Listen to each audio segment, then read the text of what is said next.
السلام عليكم ورحمة الله وبركاته. إن الحمد لله والصلاة والسلام على من لا نبي بعده وعلى آله وصحبه ومن والاه. সম্মানিত দর্শক, এই মুহূর্তে কাছে দূরে দেশে প্রবাসে যে যেখান থেকে শরীফ হজ গ্রুপ নিবেদিত নেক্সাস টেলিভিশন পরিবেশিত অনন্য দ্বীনি লাইভ আয়োজন ইসলামী জীবন বিধান অনুষ্ঠানে যারা যুক্ত হয়েছেন বা পরবর্তীতে যুক্ত হবেন সবাইকে জানাচ্ছি অনেক অনেক মোবারকবাদ। প্রিয় দর্শক, আলহামদুলিল্লাহ আলা নিয়ামাতুল ইসলাম, মুসলিম দিন হলো ইসলাম। এজন্য হৃদয়ের গহীন থেকে শুকরিয়া আদায় করে বলছি আলহামদুলিল্লাহ। একজন মুসলিম বা ইমানদার মুমিন তিনি বিশ্বাস করেন পৃথিবীর সকল মানুষ তার আপন, তার বড় আদরের। কেন? তার কাছে এই বাণীটা দিক নির্দেশনা প্রদান করে। রাসূল আসলামের কণ্ঠে উচ্চারিত সেই বিখ্যাত ঐতিহাসিক বক্তব্য বাণী হচ্ছে আল খালকু ইয়ালুল্লাহ, গোটা সৃষ্টি আল্লাহর পরিবার। সুতরাং সে কাউকে প্রতিপক্ষ ভাবে না, সবাইকে আপন ভাবে, সম্প্রীতির বন্ধনে আবদ্ধ করে রাখে। আলহামদুলিল্লাহ। সুতরাং ইসলাম সম্প্রীতির ধর্ম, সাম্প্রদায়িক নয়। আমরা এই ছোট্ট ভূমিকা থেকে বুঝতে পারছি আজকের টপিক কি হতে পারে। আজকের টপিক হচ্ছে সাম্প্রদায়িক সম্প্রীতি রক্ষায় ইসলামের নির্দেশনা। সমসাময়িক এই চমৎকার টপিককে সামনে রেখে আমরা আলোচনা শুনব এবং আপনাদের জিজ্ঞাসিত প্রশ্নের দালিলিক এবং সুস্পষ্ট ভাষায় জবাবও জানব। কার কাছ থেকে? আপনাদেরই প্রিয় মিডিয়া ব্যক্তিত্ব, প্রবীণ আলেমে দ্বীন, ইসলামী চিন্তাবিদ, গবেষক, লেখক এবং ঢাকার ঐতিহ্যবাহী উত্তরবাড্ডা ইসলামিয়া কামিল মাদ্রাসার মহতরাম অধ্যক্ষ মহতরাম শেখ ডক্টর আনোয়ার হোসেন মোল্লা হাফিজাহুল্লাহ। আসসালামু আলাইকুম রহমতুল্লাহ। ওয়ালাইকুম আসসালাম রহমতুল্লাহি ওয়া বারাকাতুহু। মহতরাম, স্বাগত জানাচ্ছি। ধন্যবাদ। আপনি অনেক ব্যস্ত থাকেন, তারপরও আজকে সময় দিচ্ছেন। আশা করি আমি আমাদের সম্মানিত দর্শকবৃন্দ উপকৃত হব, আপনার কথা সমৃদ্ধশালী হব বিইذنিল্লাহি তাআলা। প্রিয় দর্শক, আপনারা উন্মুখ হয়ে আছেন আলোচনা শোনার জন্যে। তবে আপনারা এই চমৎকার দিন আয়োজনে যুক্ত হতে পারবেন দুইটি উপায়। একটি হচ্ছে স্ক্রিনে প্রদর্শিত নম্বরে সরাসরি ডায়াল করে, আরেকটি উপায় হচ্ছে নেক্সাস টেলিভিশন ইসলামিক পেজে আপনার সুচিন্তিত সংক্ষিপ্ত প্রশ্ন জানানোর মধ্য দিয়ে। আসুন না, আপনাদের প্রশ্ন পাওয়ার আগে আজকে টপিকের উপরে মহতরমের কাছ থেকে আলোচনা শুনে আসি। মনোযোগ দিয়ে শুনবো ইনশাআল্লাহ। সাম্প্রদায়িক সম্প্রীতি রক্ষা ইসলামের নির্দেশনা। সম্প্রীতি কাকে বলে? এই আলোকে আলোচনা মহতরমের কাছ থেকে অনুরোধ করছি আলোচনা পেশ করার জন্য। জি মহতরম। জি ধন্যবাদ। আলহামদুলিল্লাহ ওয়াসসালাতু ওয়াসসালামু আলা রাসূলিল্লাহ ওয়া আলা আলিহি ওয়া সাহবিহি আজমাইন, আম্মা বাদ। সাম্প্রদায়িক সম্প্রীতি এটা ইউনিক একটা পরিভাষা, খুবই চমৎকার একটা পরিভাষা। যে কোনো জাতিগোষ্ঠী যেখানে মাল্টি এথনিক গ্রুপ থাকে বা মাল্টি কালচারাল এন্ড ল্যাঙ্গুয়াল গ্রুপ থাকে, সেখানে নানা রকমের সম্প্রদায়ের বসবাস থাকে। যেমন আমাদের ছোট্ট একটা দেশ বাংলাদেশ, একেবারেই ছোট, তো সেই দেশেও কিন্তু আমরা যদি এথনিক দিক থেকে বিবেচনা করে দেখি, আমরা নানা রকমের সম্প্রদায় বসবাস করে। এখানে বাঙালি রয়েছে, এখানে চাকমা রয়েছে, মারমা রয়েছে, সাঁওতাল রয়েছে, তারপরে মুরং রয়েছে, এরকম বিভিন্ন মণিপুরি রয়েছে, নানা জাতিগোষ্ঠী কিন্তু রয়েছে, তারা এক ধরনের সম্প্রদায়। আবার উর্দুভাষী কিছু লোক বাংলাদেশে এখনও বসবাস করছেন, যারা উর্দুতে কথা বলছেন। আমরা যদি ল্যাঙ্গুয়াল বিবেচনায় তাদেরকে আরেকটা সম্প্রদায় ধরি, তাদেরকে প্রধানত আমরা বিহারি বলে থাকি। বিশেষত ঢাকার মোহাম্মদপুর এলাকায় তাদের অধিকাংশের বসবাস এবং পুরান ঢাকায় কিছু। এই যে নানা রকমের সম্প্রদায় রয়েছে, তো এই সম্প্রদায় নিয়েই কিন্তু একটা জাতিগোষ্ঠীর সামনে চলতে হয়। আমাদের পার্শ্ববর্তী দেশ ভারত, এখানে কিন্তু এথনিক গ্রুপ হাজারের অধিক, ছোট ছোট বিভিন্ন এথনিক গ্রুপ হাজারের অধিক, এমনকি কয়েকশো তাদের ল্যাঙ্গুয়াল সম্প্রদায়। এক একজনের ভাষা এক একজন থেকে ভিন্ন। যেমন তামিলনাড়ুর ভাষা বাঙালিরা বোঝে না, আবার বাঙালি ভাষা হয়তো মারাঠিরা বোঝে না, অথচ একই দেশের কিন্তু মানুষ, তারা একই দেশে বসবাস করতে হয়। আমেরিকা একটি বড় দেশ, সেখানেও কয়েক হাজার এথনিক সম্প্রদায়ের বসবাস। আর পৃথিবীর যত ভাষা আছে সকল ভাষাভাষী লোকের বসবাস হলো আমেরিকাতে। তো যে কোনো জাতিগোষ্ঠী এই সম্প্রদায়গুলো নিয়ে চলতে হয়। তো এই যেই সম্প্রদায়ের হোক, আবার ধর্ম এবং কালচারের দিক থেকেও কিন্তু সম্প্রদায়ে কিছু বিভক্তি রয়েছে। যেমন আমাদের দেশে প্রধানত ধর্মীয় সম্প্রদায় মনে করা হয় চারটাকে। এখানে মুসলিম রয়েছে সংখ্যাগরিষ্ঠ, হিন্দু রয়েছে, তারপরে রয়েছে খ্রিস্টান, তারপরে রয়েছে বৌদ্ধ। এগুলো ধর্মীয় দৃষ্টিকোণ থেকে এক ধরনের সম্প্রদায়। কিন্তু ইসলাম এই যে ধর্মীয় দৃষ্টিকোণ থেকে সাম্প্রদায়িক মানে সংখ্যার ভিত্তিতে কাউকে বড় বলা, কাউকে ছোট বলা, কাউকে সংখ্যাগুরু বলা, কাউকে সংখ্যা লঘু বলা, এই জাতীয় বিষয়গুলো কিন্তু ইসলাম উৎসাহিত করেনি। তো আমরা আমাদের যে আলোচনার বিষয় যে এই যে multi ethnic group, multi cultural group, multi lingual group, multi religious group একটা সমাজে বসবাস করবে, এই সবাইকে নিয়েই তো সেই সোসাইটিটা গড়ে উঠবে। আমাদের দেশ যদি আমরা চিন্তা করি বা অন্য যে সমস্ত দেশগুলো আছে, সেই দেশগুলোতে সবাই মিলে সবাই সকলের অধিকার, নাগরিক হিসেবে যত ধরনের তার অধিকার রয়েছে, তার পার্সোনাল রাইটস রয়েছে, তার ইকোনমিক রাইটস রয়েছে, তার পলিটিক্যাল রাইটস রয়েছে, তার সোশ্যাল রাইটস রয়েছে এবং তার সিকিউরিটির রাইটস রয়েছে, অর্থাৎ এমনকি তার মত প্রকাশের রাইটস রয়েছে। এই সকল রাইটসগুলো পর্যাপ্ত যথাযথভাবে এক্সারসাইজ করে সকলে মিলে শান্তিপূর্ণ একটা কোএক্সিস্টেন্স, একটা পিসফুল কোএক্সিস্টেন্স, শান্তিপূর্ণ সহাবস্থান নিশ্চিত করে সুন্দরভাবে মিলেমিশে বসবাস করার যে কনসেপ্ট, এই কনসেপ্টটা হলো সাম্প্রদায়িক সম্প্রীতির কনসেপ্ট। তো এই কনসেপ্টটার ব্যাপারে ইসলাম কি বলেছে? ইসলাম এই কনসেপ্টটাকে উৎসাহিত করেছে।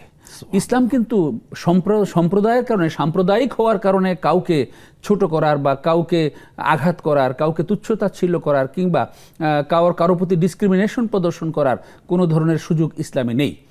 আমরা দেখেছি যে রাসূলুল্লাহ সাল্লাল্লাহু আলাইহি ওয়াসাল্লাম যখন ইসলাম প্রচার করছেন মক্কার জমিনে, তখন কিন্তু আরবরা এরকম মাল্টি এথনিক গ্রুপে বিভক্ত ছিল, ছোট ছোট গোত্রে গোত্রে তারা বিভক্ত ছিল। রাসূলুল্লাহ সাল্লাল্লাহু আলাইহি ওয়াসাল্লাম এই সকল গোত্রগুলোকে একত্রিত করে একটা ইউনাইটেড জাতিতে পরিণত করেছেন, একটা ঐক্যবদ্ধ জাতিতে পরিণত করেছেন, মিল্লাতুন ওয়াহেদা করেছেন। কিভাবে সম্ভব হয়েছে সেটা? এই যে মানে বিভিন্ন সম্প্রদায়ের মধ্যে কোনো ভেদাভেদ থাকবে না, এই ভেদাভেদ দূর করার জন্য। বিশেষ করে রাসূল সাল্লাল্লাহু আলাইহি ওয়াসাল্লামের ইসলাম প্রতিষ্ঠার আগে আগে ধর্মীয় সম্প্রদায়ের মধ্যে প্রধানত দুইটা সম্প্রদায় ছিল, খ্রিস্টান সম্প্রদায় এবং ইহুদি সম্প্রদায়। আরেকটা সম্প্রদায় ছিল ধর্মহীন সম্প্রদায়, যারা মুশরিক এবং মানে কাফের, যারা পৌত্তলিক এবং যারা শিরক করত।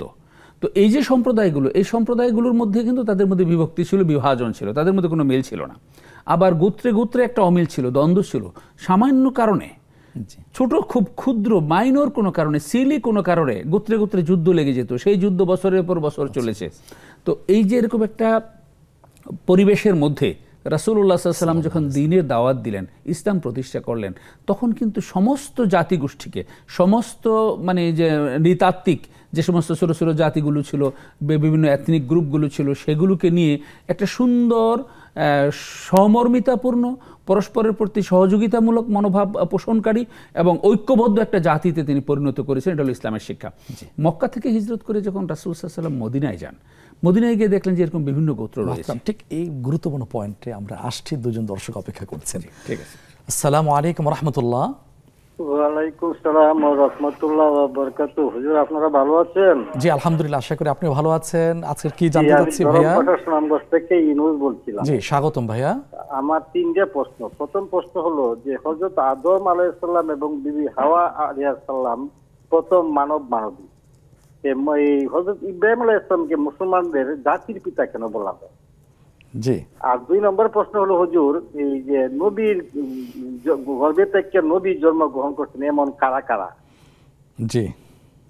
আর 3 নম্বর প্রশ্ন হলো হুজুর, কোন আমাদের উলামা কেরাম বলে থাকেন 1,24,000 পয়গম্বর, আর কারোর মতে 2,24,000 পয়গম্বর, মাঝে ফারাক হলো 1 লক্ষ। এটা একটা ওই অবাস্তব কথা নয় কি? জি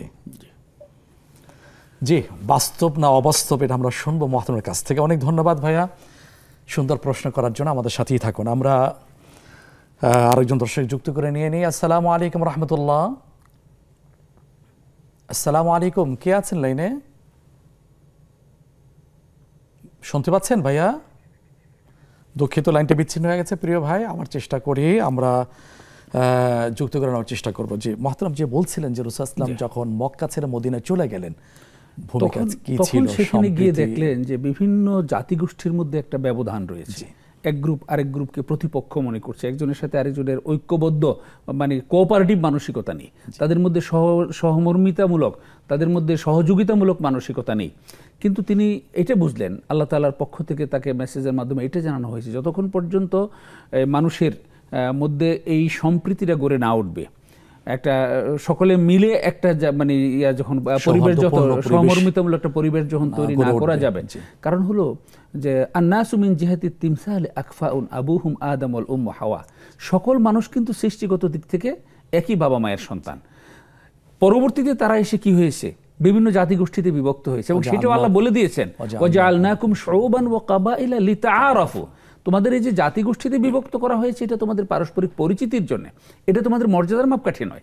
মর্যাদার মাপকাঠি হলো ইন্না আকরামাকুম ইনদাল্লাহি আতকাকুম, মর্যাদার মাপকাঠি হলো যে তোমাদের মধ্যে আল্লাহর কাছে সবচেয়ে বেশি তাকওয়াবান, যে সবচেয়ে বেশি আল্লাহকে ভয় করে, যার তাকওয়া সবচেয়ে বেশি আল্লাহর কাছে মর্যাদাবান হলো সে। তো রাসূল সাল্লাল্লাহু আলাইহি ওয়াসাল্লাম এই সত্যটা উপলব্ধি করে সর্বপ্রথম সেখানে গিয়ে তিনি যখন একটা ইসলামী স্টেটের গোড়াপত্তন করতে যাবেন, তার আগেই মদিনার সমস্ত জাতিগোষ্ঠী যারা ছিল, বিভিন্ন ল্যাঙ্গুয়াল গ্রুপ ছিল, বিভিন্ন কালচারাল গ্রুপ ছিল, রিলিজিয়াস গ্রুপ ছিল, এথনিক গ্রুপ ছিল, এই সবগুলোকে সাথে নিয়ে সবাইকে মিলে তিনি একটা ঐক্যবদ্ধ সনদ স্বাক্ষর করেন, যেটাকে মদিনা সনদ নামে পরিচিত, যে তারা সবাই মিলে আমরা একসাথে হয়ে থাকব, সবাই আমরা ঐক্যবদ্ধ থাকবো, আমাদের মধ্যে পরস্পরের সহযোগিতা থাকবে, বাইরের কোনো আক্রমণ যদি কেউ কখনো আসে, বাইরের কারো কাছ থেকে যদি আমরা কোনো হুমকির মুখোমুখি হই, তাহলে আমরা সবাই মিলে সেগুলো মানে প্রতিরোধ করব, সেগুলো প্রতিহত করার চেষ্টা করব। এরকম কনসেপ্ট নিয়ে তাদের সাথে চমৎকার একটা সৌহার্দ্যমূলক একটা চুক্তি স্বাক্ষর করলেন। তারাও আনন্দে সেই চুক্তিটা স্বাক্ষর করলো যে এরকম সুন্দর হলো তো আমাদের মধ্যে দীর্ঘদিন থেকে যুদ্ধ বিগ্রহ চলে আসছে, গোত্রে গোত্রে যুদ্ধ, রক্তপাত, তার পাড়ায় পাড়ায় দ্বন্দ্ব, এই জিনিসগুলো আর থাকবে না, এবং আলটিমেটলি সেটা থাকেও নি। একটা চমৎকার সুন্দর সৌহার্দ্যপূর্ণ শান্তিপূর্ণ একটা সমাজ কিন্তু তিনি বিনির্মাণ করেছেন। এটি ইসলামের শিক্ষা। ইসলাম কিন্তু কোনো সম্প্রদায়কে ছোট করে বা কোনো সম্প্রদায়কে বড় করে এক সম্প্রদায়ের বিরুদ্ধে আরেক সম্প্রদায়কে উস্কিয়ে দিয়ে সেখানে একটা দ্বন্দ্ব সংঘাত সৃষ্টি করে পরিবেশকে উত্তপ্ত করা, এই বিষয়গুলোকে ইসলাম মোটেই সমর্থন করে না। ইসলামের এই বিষয়গুলো ইসলামের শিক্ষা নয়। ইসলামের শিক্ষা হলো শান্তির শিক্ষা। ইসলামের মানে আক্ষরিক অর্থে ইসলামকে বলা হয় শান্তির ধর্ম। ইসলাম পরস্পর মিলেমিশে শান্তির বারতা নিয়ে এসেছে, শান্তিময় একটা জীবন যাপন করার শিক্ষা ইসলাম দিয়েছে। এই জন্য যেই দেশেই হোক না কেন, আমাদের ছোট্ট বাংলাদেশ সহ পৃথিবীর যে সমস্ত দেশগুলো রয়েছে প্রত্যেকটি জায়গায় শান্তিপূর্ণ সহাবস্থান হবে, সম্প্রদায় কোনো দ্বন্দ্ব হবে না, কোনো সাম্প্রদায়িক দাঙ্গার কারণে গৃহযুদ্ধ হয়, আমরা বিভিন্ন জায়গায় দেখেছি কি কঠিন অবস্থা হয়েছে। এই জিনিসগুলো ইসলাম মোটেই অনুমোদন করে না, ইসলাম এগুলোকে উৎসাহিত করে। আপনার কথা থেকে একটা বাক্য আমরা নিয়ে আসতে পারি কিনা যে ইসলাম সম্প্রীতির ধর্ম দিন। অবশ্যই চমৎকার করে বলছেন। মহতারাম দর্শক অপেক্ষা করছেন, বিরতিতে ফিরে এসে আবার প্রশ্নোত্তর পর্বে চলে আসবো ইনশাআল্লাহ। প্রিয় দর্শক, কে আছেন লাইনে? প্রশ্ন করি। ওয়ালাইকুম আসসালাম। আমার দুইটা প্রশ্ন আছে। জি। প্রথম প্রশ্ন হচ্ছে, জোরে নফল নামাজ পড়লে কি ফজিলতপূর্ণ বা সওয়াব হয়, বা এশারে নফল নামাজ পড়লে কি সওয়াব আছে, এটা একটু বুঝিয়ে বলবেন। না পড়লে কি গুনাহ আছে? আর আরেকটা প্রশ্ন হচ্ছে, আমি প্রতি 5 ওয়াক্ত নামাজে সময়ের কারণে মানে একবার 20 বার পড়ি সুবহানাল্লাহি ওয়া বিহামদিহি সুবহানাল্লাহিল আযীম, যে ফজর নামাজের সময় 20 বার, জোহর নামাজের সময় 20 বার, এভাবে করি। মাগরিব এশার পর্যন্ত 20 বার পড়ি, 100 বার পূর্ণ করি সুবহানাল্লাহি ওয়া বিহামদিহি সুবহানাল্লাহিল আযীম, এইটা পড়ি। আর লা ইলাহা ইল্লাল্লাহ 20 বার পড়ি, এভাবে পড়লে কি আমার 100 বার পূর্ণ হবে? আচ্ছা, এই 20 বার করে 100 বার পড়ার মধ্য দিয়ে সওয়াব পাওয়া যাবে কিনা, এই তো? হবে কিনা? জি, হ্যাঁ, ঠিক আছে। হ্যাঁ জি, অনেক ধন্যবাদ বোন, আমাদের সাথে থাকবেন ইনশাআল্লাহ। আমাদের হাতে আরো কিছু প্রশ্ন আছে, আমরা এখন জানাতে পারছি না, বিরতি থেকে এসে ইনশাআল্লাহ জানানোর চেষ্টা করব। প্রিয় দর্শক, আপনারা মুগ্ধ হয়ে চমৎকার আলোচনা শুনছিলেন। সময় হয়েছে একটা ছোট্ট বিরতিতে যাবার, ফিরে আসছে কিছুক্ষণের মধ্যে ইনশাআল্লাহ।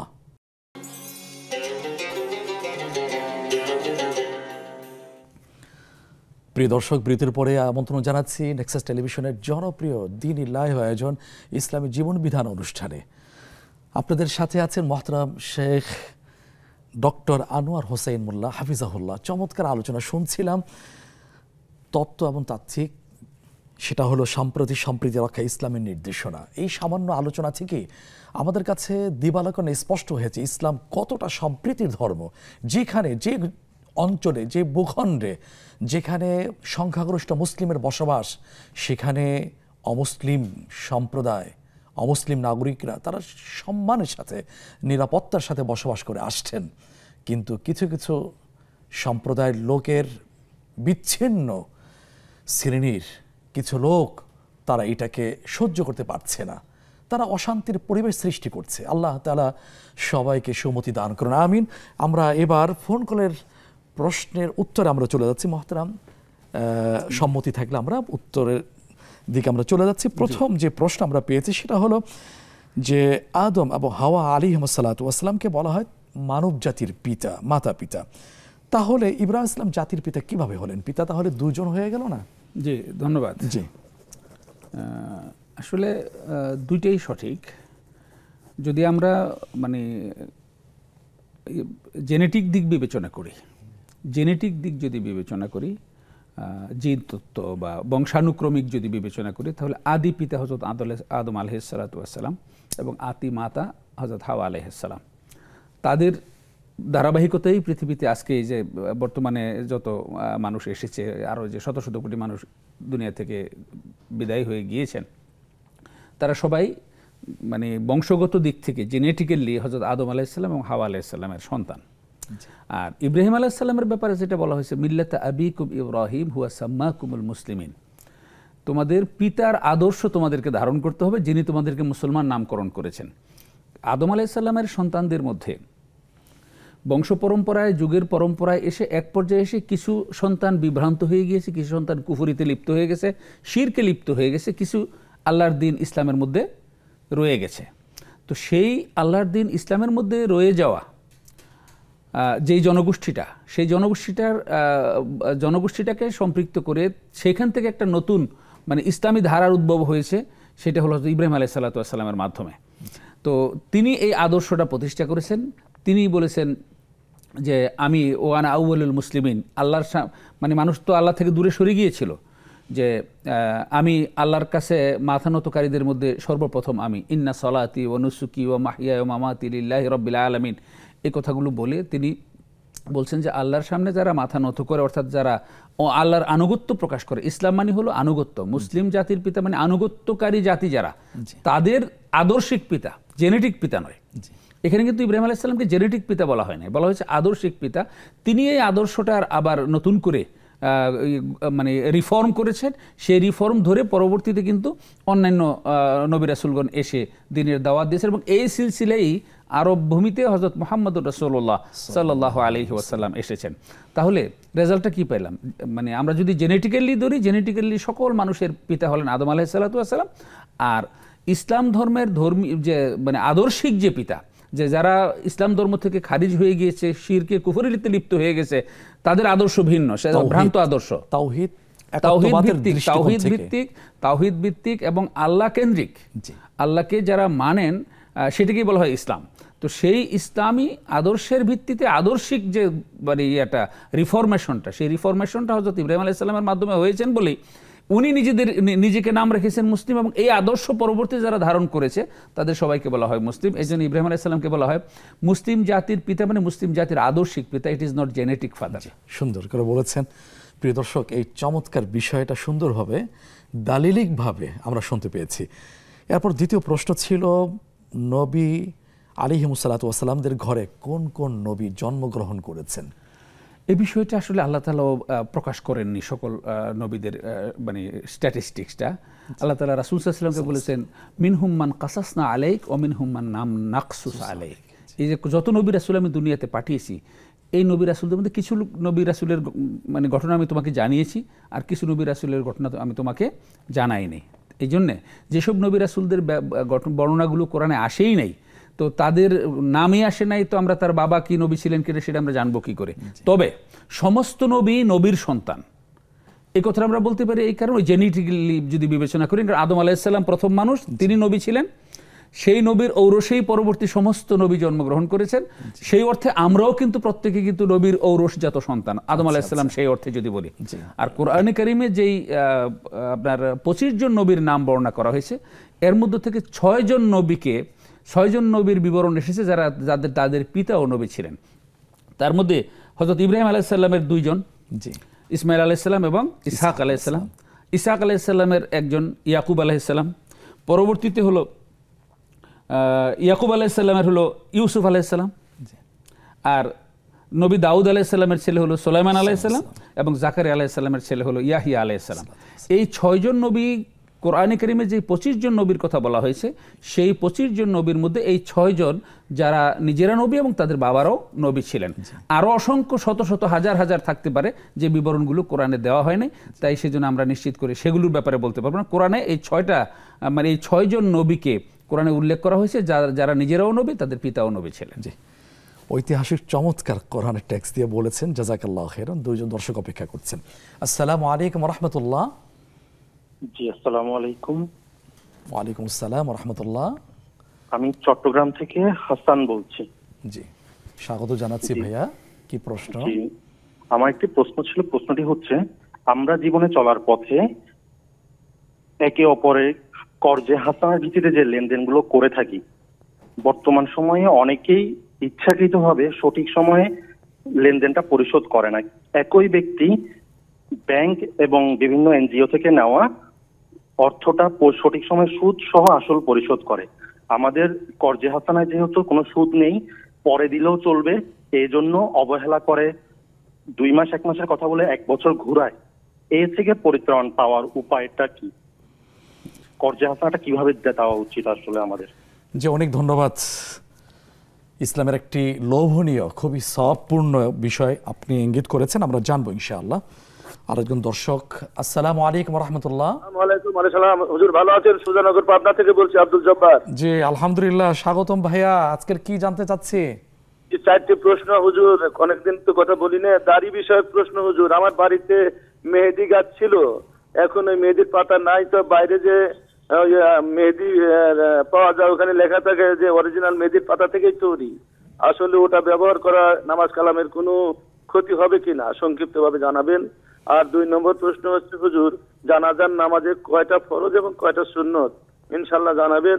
3 নম্বর প্রশ্ন হচ্ছে, এই যে টিভিতে মোহাম্মদের সাল্লাল্লাহু আলাইহি সাল্লামের নামে একটা সিরিয়াল হয়, তো ওখানে মোহাম্মদের জীবনী তুলে ধরছে, কিন্তু ওখানে তো নারীরাও থাকে, এখন দেখতে পারবো কিনা হুজুর। আর 4 নম্বর প্রশ্ন হুজুর, এই যে সূরা ফাতিহা, এখানে একটা বইতে পাইলাম যে সূরা ফাতিহা যদি সংক্ষিপ্ত করেন কোরআনটাই সংক্ষিপ্ত হয়ে যাবে, আর সূরা ফাতিহাকে যদি ব্যাখ্যা করেন পুরো কোরআনটাই ব্যাখ্যা হয়ে যাবে। এই 4টি প্রশ্নের উত্তর দিন। জি, দ্রুত 4টি চমৎকার প্রশ্ন করেছেন, আমরা জানার চেষ্টা করছি। আমাদের সাথেই থাকুন ভাইয়া। আসসালামু আলাইকুম। ওয়ালাইকুম আসসালাম ওয়া রাহমাতুল্লাহি ওয়া বারাকাতুহু। জি মুহতারাম, আমরা পরবর্তী প্রশ্ন যাব, তার আগে আরেকটা ছোট্ট বিরতিতে আমাদের যেতে হচ্ছে। প্রিয় দর্শক, আপনারা দেখছেন নেক্সট টেলিভিশনের চমৎকার আয়োজন। আমাদের প্রশ্নের জবাব দিচ্ছেন মহতারাম শেখ আনোয়ার হোসেন মোল্লা সাহেব। আমরা বিরতি থেকে ফিরে এসে ফোন কলের প্রশ্নগুলো আমরা উত্তর জানানোর চেষ্টা করব ইনশাআল্লাহ। ততক্ষণ আশা করি আমাদের সাথেই থাকবেন।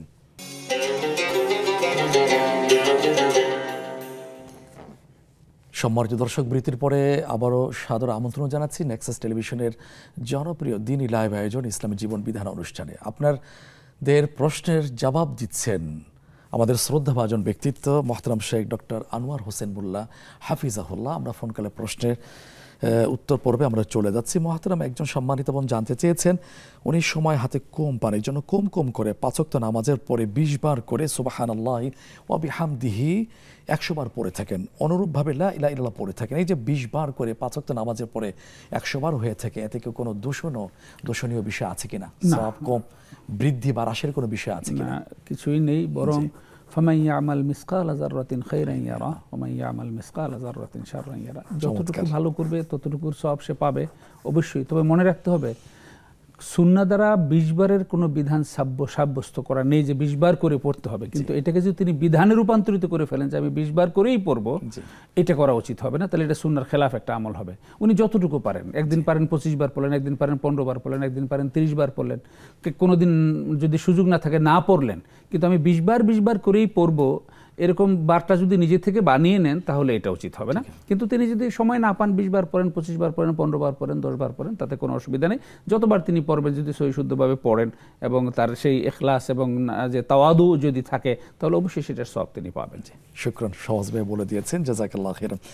এরপরে ঋণ দেওয়া সম্পর্কে ইসলামের যে পরিভাষা কর্জে হাসানা, দেওয়া হলে ফেরত দিতে চায় না, কাল বিলম্ব করে থাকে, কিন্তু ব্যাংক থেকে টাকা নেওয়ার পরে সেটা দ্রুত আদায় করে দেন, যেহেতু সুদের প্রশ্ন আছে।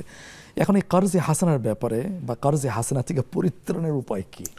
প্রথম কথা হলো, কর্জে হাসানা থেকে বেরিয়ে আসা এটা আমাদের জন্য উচিত হবে না, কারণ আমাদের আত্মীয় স্বজনের মধ্যে, সমাজের পিছিয়ে পড়া জনগোষ্ঠীর মধ্যে অনেকেরই বিভিন্ন আর্থিক সংকট থাকতে পারে। তো সেই সংকটে তারা বিভিন্ন জনের কাছ থেকে ধার কর্জা নিতে হয়। এখানে দুইটা পক্ষ, তো একটা হলো কর্জদাতা, একটা হলো কর্জগ্রহীতা। তো যিনি প্রশ্ন করেছেন তিনি কর্জদাতা গ্রুপের সদস্য সম্ভবত মনে হচ্ছে। এক্ষেত্রে মূল কথা হলো কর্জগ্রহীতা যিনি কর্জটা এনেছেন, এটা তার উপর অবশ্যই কর্তব্য, এটা তার উপর একেবারে বাধ্যতামূলক কর্তব্য যে আমি যে কর্জটা এনেছি এবং যেই সময়ে এনেছি, যেই সময়ে দিব বলে আমি এনেছি ওয়াদা করে যে আমি 6 মাস পরে দিব, জানুয়ারিতে দিব কি মানে আমি বৈশাখ মাসে দিব, এরকম যখনই যেই কথা বলে এনেছি আমাকে যথাসময়ে সেই টাকাটা পরিশোধ করে দেওয়া, এটা কিন্তু আমার উপরে কর্তব্য। আর যদি আমি সেটা না দিই তাহলে মুনাফিকের তালিকা আমার নাম চলে যাবে। কারণ মুনাফিকের যে 3টে আলামত, একটা হলো যে এই যে হাদ্দাসা কাযাব, যখন কথা বলে মিথ্যা বলে, এই যে ওয়াদা আখলাফ, সে ওয়াদা করলে খেলাফ করে। সে ওয়াদা করছে দিবে জানুয়ারি মাসের 25 তারিখে, সে ওয়াদাটা সে মানে ওয়াদাটা ভঙ্গ করেছে। তো এটা কিন্তু মুনাফিকের একটা আলামত তার উপরে চলে আসলো। ওয়াইজা তুমিনা খান, আর আমানত যদি তার কাছে থাকে সেটার উপর খেয়ানত করে। একদিক থেকে মানে এই দিকটা বিবেচনা করে যদি সে সামর্থ্য থাকা সত্ত্বেও এই ওয়াদাটা যথাসময়ে পূরণ না করে, আর যে ঋণগ্রস্ত মানে কোনো ব্যক্তির ঋণ যদি কারো কাছ থেকে ঋণ আনে, যথাসময়ে ঋণ পরিশোধ করা, যতদিন পর্যন্ত আমি ঋণটা তাকে পরিশোধ করতে না পারবো, নৈতিকভাবে এটা আমার উপর আমানতের দায়িত্ব। ইন্নাল্লাহ ইয়া'মুরুকুম আন তুআদ্দুল আমানাতি ইলা আহলিহা, আল্লাহ নির্দেশ দিচ্ছেন যে তোমরা এই আমানতগুলো সংশ্লিষ্ট ব্যক্তির কাছে যথাযথভাবে তোমরা পৌঁছে দাও। তো যদি সামর্থ্য থাকা সত্ত্বেও তিনি যথাসময়ে পরিশোধ না করেন, টালবাহানা করেন, আমার প্রশ্নকর্তা ভাই যেমনটি বলেছেন, তাহলে অবশ্যই তিনি গুনাহগার হবেন। তিনি এটা কবিরা গুনাহ হবে তার, এটা আদায় করে দেওয়া, যথাসময়ে আদায় করে দেওয়া উচিত।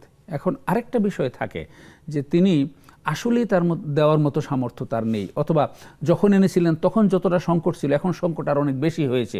এই ধরনের ক্ষেত্রে কর্তব্য হবে ওই সংশ্লিষ্ট ঋণদাতাকে আগেই জানানো, যে সময় আমার পরিশোধ করার কথা তার আগেই জানানো যে ভাই আমার তো 25 তারিখে দেওয়ার কথা ছিল, কিন্তু আমার এই অবস্থার কারণে আমি দিতে পারবো না, আমাকে আরেকটু সময় বাড়িয়ে দেন, আমি এখন দেওয়ার মতো সামর্থ্য আমার নেই। তো সেই ক্ষেত্রে যদি এরকম উনি বিবেচনা করেন যে তার আসলেই সামর্থ্য নেই, সেক্ষেত্রে ইসলাম 2টা অপশন দিয়েছে। একটা অপশন কি আমরা জানবো, দর্শক অপেক্ষা করছেন অনেকক্ষণ পর্যন্ত। আসসালামু আলাইকুম রাহমাতুল্লাহ। ওয়া আলাইকুম আসসালাম ওয়া রাহমাতুল্লাহ। হুজুর আমার 4টা প্রশ্ন। 4টা প্রশ্ন? জি, দ্রুত করে ফেলি। জি জি জি। 1 নম্বর প্রশ্ন হুজুর, এই যে অনেক সময় বক্তারা আগে দেয় যে আল্লামা তাকে, এটা কেন তাকে? জি জি। 2 নম্বর প্রশ্ন হুজুর, অসুস্থ থাকা অবস্থায় কি শুধু ফরজ নামাজ পড়লে হবে কিনা, বেশি অসুস্থ থাকা অবস্থায়?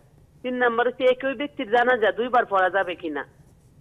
আর 4 নম্বর প্রশ্ন হচ্ছে হুজুর, অনেক সময় বাচ্চা যদি মানুষের না হয় তাহলে টেস্ট টিউবের মাধ্যমে যে বাচ্চা নেয়, এটা কি বৈধ না অবৈধ, নেওয়া যাবে কিনা? জি জি হুজুর। আসসালামু আলাইকুম। ওয়া আলাইকুম আসসালাম ওয়া রাহমাতুল্লাহি ওয়া বারাকাতুহু। সম্মানিত বোন, অনেক ধন্যবাদ, আমাদের সাথেই থাকুন, জানানোর চেষ্টা করছি যে মহতারাম যে 2টো বিষয় এখানে আছে। বলছিলাম যে যদি তার সামর্থ্য না থাকে দেওয়ার মতন, তাহলে 2টা অপশন এখানে। একটা অপশন হলো যিনি ঋণটা দিয়েছেন তিনি তাকে একটু সময় বাড়িয়ে দিবেন, যে ভাই ঠিক আছে তোমাকে আরো 2 মাস সময় আমি বাড়িয়ে দিলাম, তুমি একটু মানে ঝামেলা মুক্ত হয়ে, বা তোমার ওয়াইফের চিকিৎসা করাচ্ছ এখন, বলতেছো তোমার ওয়াইফ সুস্থ হলে পরেই তুমি টাকাটা আমাকে দিও, নাজিরাতুল ইলা মাইসারা।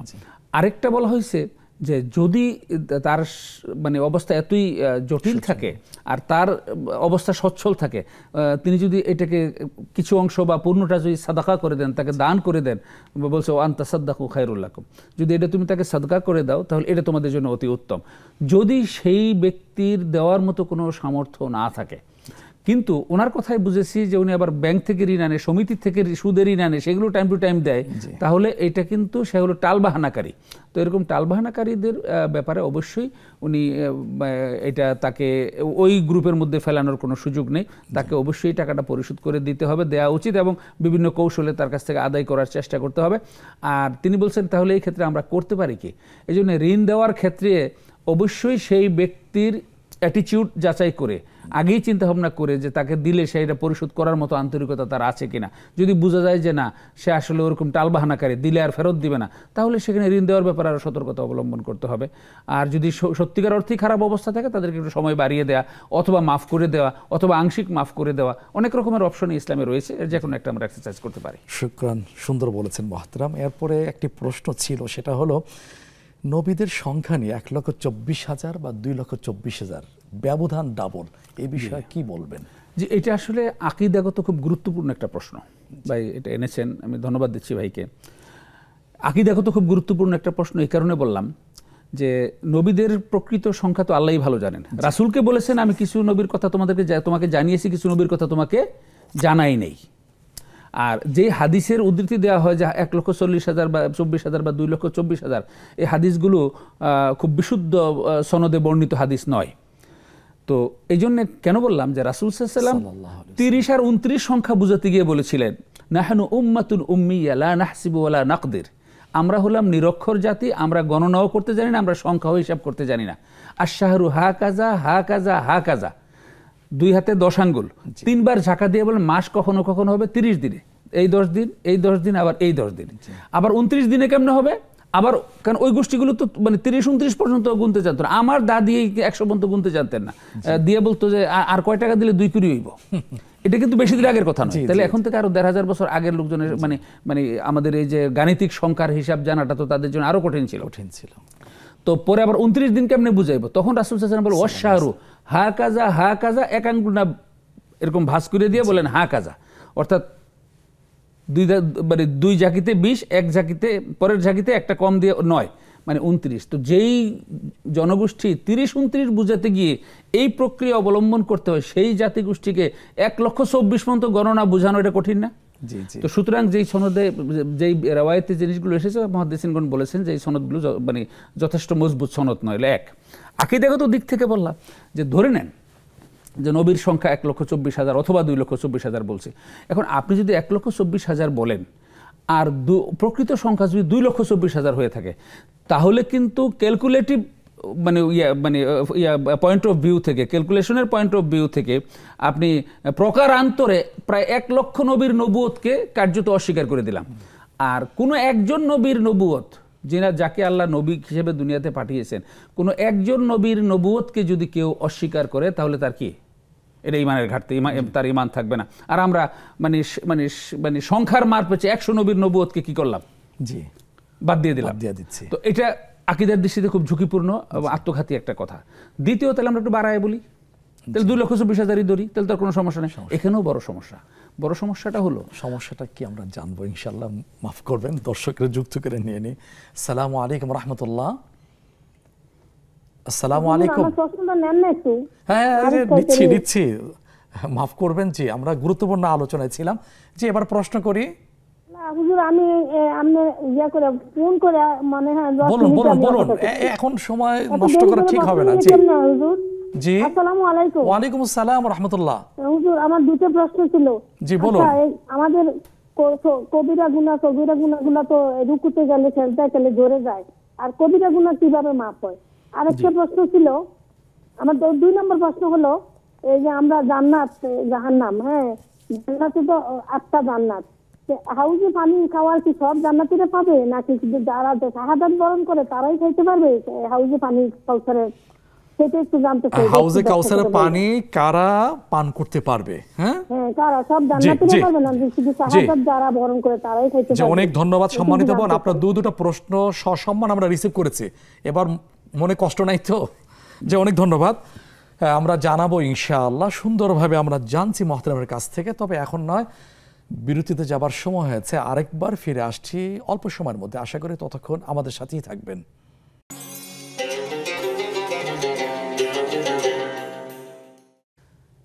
সম্মানিত দর্শক, বিরতির পরে আমন্ত্রণ জানাচ্ছি এই চমৎকার লাইভ আয়োজনে। আপনাদের প্রশ্নের জবাব দিচ্ছেন মোহতারাম শেখ ডক্টর আনোয়ার হোসেন মোল্লা হাফিজাহুল্লাহ। আমরা চমৎকার প্রশ্নের সুন্দর সাবলীল ভাষায় উত্তর আমরা জেনে আসছি। এবার ফেসবুক থেকে প্রাপ্ত প্রশ্নে আমরা চলে যাচ্ছি। সুলতান আক্তার নামে সম্মানিত বোন জানতে চেয়েছেন, আমরা মহিলারা যখন নামাজ পড়ি তখন আমাদের পায়জামা যদি নাভির নিচে থাকে, তার উপর কামিজ ও হিজাব থাকে, তাহলে কি নামাজের কোনো ক্ষতি হবে? না, কোনো ক্ষতি হবে না। শরীরটা পুরোটা ঢাকা থাকতে হবে। এটা পায়জামা দিয়ে ঢাকুক, অথবা উপরের ম্যাক্সি দিয়ে ঢাকুক, অথবা উপরে যে খিমার পরা হয় সেটা দিয়েও পুরো শরীরটা ঢাকা থাকতে হবে, ওইটুক থাকলে হয়ে যাবে, কোনো অসুবিধা নেই। তবে নাভির উপরে পড়াটা উত্তম, সুন্দর, এটা মানে ইয়ার জন্য আর কি, মানে আমাদের পর্দা এবং অন্যান্য বিধান মানার জন্য নাভির উপরে পড়াটাই হলো উত্তম। আর আগের প্রশ্নের শেষ অংশটা আমরা বলতে পারি নাই ওই প্রশ্ন নেওয়ার কারণে, যে দ্বিতীয় যে পয়েন্টটা ছিল যে তাহলে আমরা নবীর সংখ্যা যদি বাড়ায় বলি তাহলে অসুবিধাটা কি। এখানে বড় মারাত্মক অসুবিধা হলো আল্লাহ তাআলা যাকে নবুয়ত দেন নেই ওরকম একজনকে নবী মনে করা, এটা ঈমানের পরিপন্থী, কাউকে নবী মনে করা যাবে না। তো যদি আমি এই কথা বলি যে নবীর সংখ্যা 2,24,000, আসলে যদি সংখ্যা হয়ে থাকে 1,24,000, তাহলে 1 লক্ষ অর্ডিনারি মানুষকে যাকে আল্লাহ নবুয়ত দেন নাই তাদেরকে গাণিতিক ফ্রেমে এনে আমরা তাদের নবীদের তালিকায় ঢুকিয়ে দিলাম, এইটাও যৌক্তিক নয় আকীদার দৃষ্টিকোণ থেকে। এই জন্য সবচেয়ে উত্তম হলো, যেহেতু এটা আমাদের কোরআনে কারিমে আল্লাহ রাসূলকে আল্লাহ বলেছেন তাদের সংখ্যা আমি জানাই নাই, আমরা এই পর্যন্তই তাওয়াক্কুফ করা আমাদের জন্য ভালো, যে নবীদের সংখ্যা অনেক, তার প্রকৃত সংখ্যা আল্লাহই সবচেয়ে ভালো জানেন, কোনো সুনির্দিষ্ট সংখ্যা না বলাটাই সবচেয়ে উত্তম। সুন্দর একটি সমাধান দিয়েছেন, জাযাকাল্লাহু খাইরান। এরপরে প্রশ্ন হচ্ছে ফোন কলের, সেটা হলো মেহেদি পাতা বাজারে পাওয়া যাচ্ছে গুঁড়া, এটার দিল লাল হয়ে যাতে নামাজে কোনো সমস্যা হবে কিনা? যে কোনো বস্তুর অরিজিন হলো পবিত্রতা, যদি এটার মধ্যে সুস্পষ্ট কোনো অপবিত্রতার কোনো প্রমাণ না পাওয়া যায় তাহলে সেটাকে পবিত্র হিসেবে গ্রহণ করতে হবে। আর এটার মধ্যে কী কী কেমিক্যাল ব্যবহার করে, আমি যেহেতু কেমিক্যাল এক্সপার্ট না, এই কারণে সেই কেমিক্যালের মধ্যে ওরকম নাপাকি কিছু ব্যবহার করছে কিনা সেটা আমার জানা নেই, কিন্তু মানে আসলুল মানে ইয়ার যে আসলুল শাই হলো তো আল ইবাহা, সেই বিবেচনায় যতক্ষণ পর্যন্ত এটার মধ্যে সুস্পষ্ট নাপাকি বা হারাম কিছু প্রমাণিত না হবে ততক্ষণ পর্যন্ত সেটা ব্যবহার করা উচিত। সুন্দর, জাযাকাল্লাহু খাইরান। এরপরে একটি বিধান জানতে চেয়েছেন, সেটা হলো জানাজার নামাজের ফরজ এবং সুন্নত কয়টি? আসলে আমরা যে ফরজ এবং সুন্নতকে আলাদা আলাদা ভাগ করি, মানে এই বিভাজনটা আসলে মানে কোরআন সুন্নাহর আলোকে যথাযথ নয়। না জানাজার নামাজের সুন্নাহ তরিকা কি, রাসূল সাল্লাল্লাহু আলাইহি ওয়াসাল্লাম কিভাবে জানাজার নামাজ আদায় করেছেন। সুন্নাহ তরিকা হলো মাইয়াতকে গোসল দিতে হবে, কাফন পড়াতে হবে, তারপর সেখানে মুসল্লিদের একটা অংশ, মানে কি এর যা ফরজে কিফায়া বলা হয়েছে, সকল মানুষ না আসলেও কি সমাজের কিছু লোকও যদি আসে তাহলে সেটা আদায় হয়ে যাবে। তারপরে সেখানে তাকবীর দিতে হবে, সেই তাকবীরে মানে বিভিন্ন দোয়া রাখা হয়েছে, প্রথম তাকবীরের পরে দোয়া আছে, আরেকটা হাদিসের রওয়ায়াত আছে সূরা ফাতিহা পড়ার, দরুদ শরীফ পড়ার, মাইয়াতের জন্য দোয়া করার এবং সর্বশেষ সালাম ফেরানো। এটা হলো জানাজার নামাজের সুন্নাহ তরিকা, এটা ফরজে কিফায়া।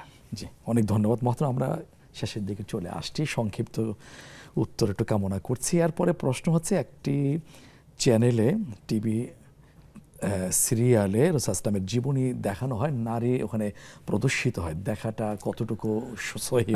আমি ওই চ্যানেলের প্রোগ্রামটা দেখি নাই, তাই ওইটা সম্পর্কে মন্তব্য করতে পারতেছি না। তবে সেখানে যদি বেপরদা নারী শো করা হয় এবং সেখানে মানে অশ্লীলতার কোনো মানে অনুপ্রবেশ থাকে তাহলে সেটা না দেখাই উত্তম হবে।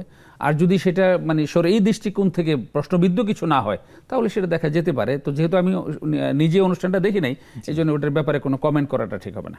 শুকরান, ধন্যবাদ।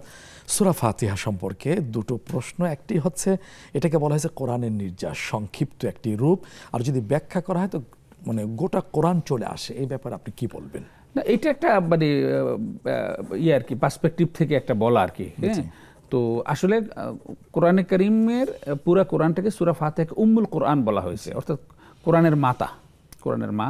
আরেকটা বলা হয়েছে এটা ফাতিহাতুল কিতাব, কোরআনের ভূমিকা, অর্থাৎ কোরআনে যেই বিষয়গুলো নিয়ে আলোচনা করা হবে তার একটা মানে অ্যাবস্ট্রাক্ট এখানে তুলে ধরা হয়েছে।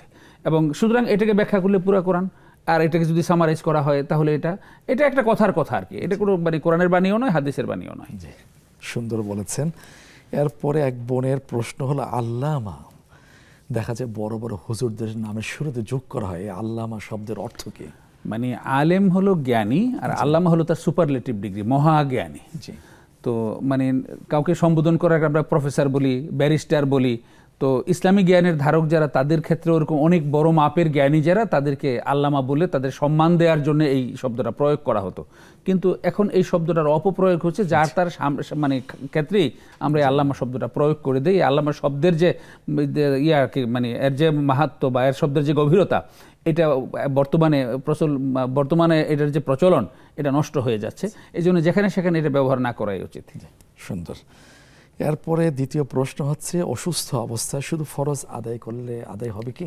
লা ইউকাল্লিফুল্লাহু নাফসান ইল্লা ওয়াসাহা। মানে যদি তার অসুস্থতা এরকম হয় যে তিনি কোনো মতে শুধু ফরজটুকু আদায় করতে পারছেন, বাকিটা আর আদায় করতে পারছেন না, তাহলে কোনো অসুবিধা নেই। আর সুন্নত নফল এমনিও যদি, কারণ সুন্নত নফল অতিরিক্ত, মানে বলছে যে আল্লাহ রাসূল যখন বিধান দিলেন, পরে বললেন আমার আরো কেসে ইল্লা আনতা তাওয়া, অতিরিক্ত যদি তুমি কিছু করতে পারো। তো অতিরিক্ত সুন্নত নফল সুস্থ অবস্থায় যদি কেউ না পড়ে তাহলেও গুনাহ হবে না, আর অসুস্থ অবস্থায় তো অনুমতি আছেই। আচ্ছা, শুকরান। এরপরে হচ্ছে জানাজার নামাজ একাধিকবার পড়ার ব্যাপারে ইসলাম কি বলছে? এটা বৈধ রাখা হয়েছে, যদি প্রয়োজন হয় একাধিকবারও পড়া যেতে পারে, কিন্তু কোনো মানে জরুরি কারণ না হলে একাধিকবার না পড়াই উত্তম। আমাদের ওলামা ইকরামদের একটা বড় অংশ একাধিক জানাজা পড়ার বিষয়টাকে নিরুৎসাহিত করেছেন, কিন্তু রাসূল সাল্লাল্লাহু আলাইহি ওয়াসাল্লামের আমলেও একাধিকবার জানাজা হয়েছে, এবং আমাদের সাম্প্রতিক ইতিহাসে বা আমার নিকট অতীতেও আমরা দেখেছি বড় বড় ব্যক্তিদের একাধিক জানাজা হয়েছে, একদম নিকট অতীতেও আমরা এরকম একাধিক জানাজা হতে দেখেছি।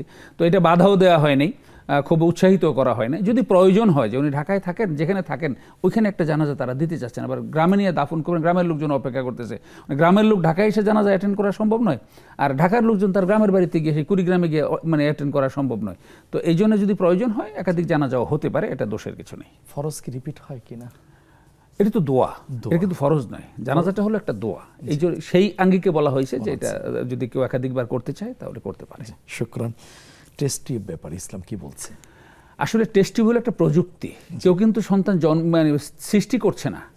টেস্ট টিউবের যে প্রযুক্তি, সেই প্রযুক্তি হলো যেই ভদ্রলোকের সন্তান তার স্পার্মই ব্যবহার করা হচ্ছে সেখানে। কিন্তু তো যেহেতু মায়ের জরায়ুটা সেটা ধারণ করে বাচ্চা উৎপাদনের মতো প্রয়োজনীয় ফার্টিলিটি তার ভিতরে না থাকার কারণে অন্য একটা প্রযুক্তিগত সহযোগিতা নিয়েছে। যেমন আমি এমনি দেখতেছি না, চশমা দিয়ে আমি একটা প্রযুক্তিগত সহযোগিতা নিয়ে আমি কোরআন শরীফটা পড়তেছি। তো এরকম একটা প্রযুক্তিগত সহযোগিতা, সেখানে যদি শরিয়ার মৌলিক কোনো বিধান লঙ্ঘিত না হয় তাহলে এটা শরীয়তে বাধা নেই।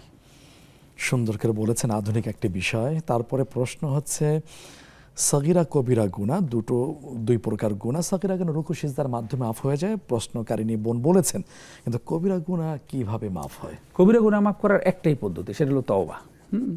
খালেস তওবা করতে হবে, তুবু ইলাল্লাহি তাওবাতান নাসুহা, তাহলে আল্লাহ মাফ করতে পারেন। এই জন্য খাঁটি তওবা করতে হবে।